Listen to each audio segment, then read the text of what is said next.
This is Andi Purewal, Boxing Social in association with Betfred. I'm joined by a slightly blinded Jon Pegg on the back of another successful night here in Coventry. John, where does tonight's victory for Sam Eggington rank in your career in boxing so far? Do you know what? I'm just absolutely over the moon for him. All that kid needed was a bit of faith and a bit of, a bit of belief in him. And people have shown it. McKenzie's shown it. Sky and Box have shown it. And he's delivered. He's delivered every time. And basically, he can do whatever the hell he wants now. And he's climbed every single mountain that nobody said he could climb. When I turned him pro and told people we got a bit of a special kid here who can do stuff, everyone laughed and said he won't win a Midlands title. He'll be finished in 2 years. That's what they said, all of them. Now he's a 10-year pro, British, Commonwealth, European, various intercontinentals, and now the IBO world. The kid can do whatever the hell he wants, and he's won. He's won boxing. He's completed it. Yeah, I'd like to get him a ridiculous payday against a non-punching brilliant guy. So the payday is big, but the guy can't punch. That would be the dream. But he deserves whatever he gets, but whatever happens, he's completed it. He's done his job, and I'm over the moon for him because nobody works harder. Nobody's earned it more. Yes. Before we can, or do rather, come on to what's next, let's just reflect on tonight. It ended up being a tough 12 rounds for Sam. Yes. I'm sure you guys expected it could have gone that way rather, but certainly the first half of the fight seemed to be just all going one way in favour of Sam. The first 4 rounds, the guy was hurt quite badly, and Sam was trying to jump on him, but the guy still had strong legs. And you got to remember, I've spent 10 years watching Sam Eggington do that to people. Take whatever they've got to offer, wait for him to get tired, and then beat the fuck out of them. So I'm like, hold on, this guy's trying to Sam Eggington. So I calmed him down. I said, look, he's not ready to go. You're hurting him, yeah, but he's unbeaten and he's ambitious. That's a hard thing to knock out, yeah. I says, his legs are strong, he's keeping his shape. If we go too crazy, nobody's engine is just doesn't ever run out. So he had to box a little bit, be a bit smart. And Sam's had a long, hard career. He hasn't got 12 rounds non-stop in the tank every single time. So we used our smarts. Nobody can throw 100 punches around every fight. And then once we got through them rounds and we're like, okay, let's pick it up again. He hurt him time and time again, but the man was a tough man and he was unbeaten. He didn't want to give up.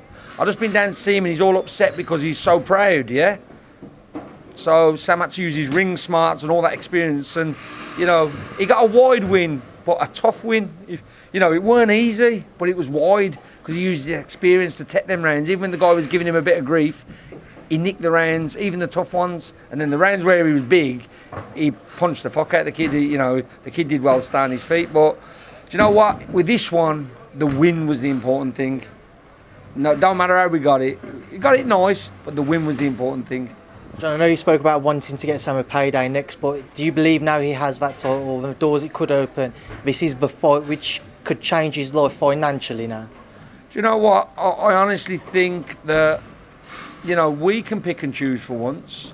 And a lot of, you never know, Charlo might turn around and say, I want all the belts. And fuck it, pay the money. Even I'll get on a plane for that one. But, he's earned it where he can do whatever the fuck he wants, and it doesn't matter because he's done it all. So now let's just make sure the kid has a lovely nest egg, and then he can retire at 30 like he wants to. He's ticked every single box, and he can just, I'd like him to be able to just have that one nice one that he deserves more than anyone, to be honest. We've seen people get huge paydays, and fair play to them all, but nobody deserves them as much as he does. And I'm sure Mick and Sky and Boxer will all make it happen. Final one, John. Obviously, some people question the legitimacy of the IBO title. What's your thoughts on those who will question it, and especially obviously seeing your man pick it up tonight? It's not the number 1 title. It's not the number 2 title. We know that. It's Sam's world title. It's the same title that AJ's won. It's the same title that Golovkin's won. It's the same title. It's not the number 1, but you know what? The WBO weren't the number 1 at one stage, and it's who wins it. You tell Sam it's not a world title.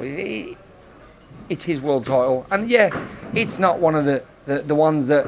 But you know what? When we see some of the antics that these guys do, are their world titles any more important when they're doing franchise and email champions and gifted champions and different belts? Who's more important?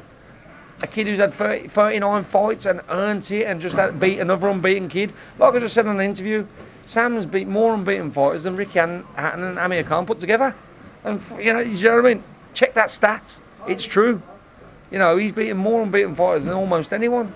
So, you know, well, it is what it is, but he's won his world title. He's ticked every box he never thought he could, no one thought he could tick. So we're just going to enjoy it. Do you know what I mean? Just quickly, John, because I don't want to leave them out. Obviously, Casey Benjamin and Corey Gibbs on tonight. Just reflect on their wins for me.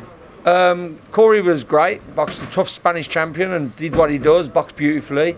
Casey showed the real character of a champion. His opponent failed a brain scan. Sky says to him, we will pay you even if you don't box. Fair play to him. They got him a guy, a stone heavier, who can be a handful, a former Olympian. Even though he's got a losing record, he's a stone heavier and he's a tough man. He jumped in, switched on, great performance and won. What more can you ask?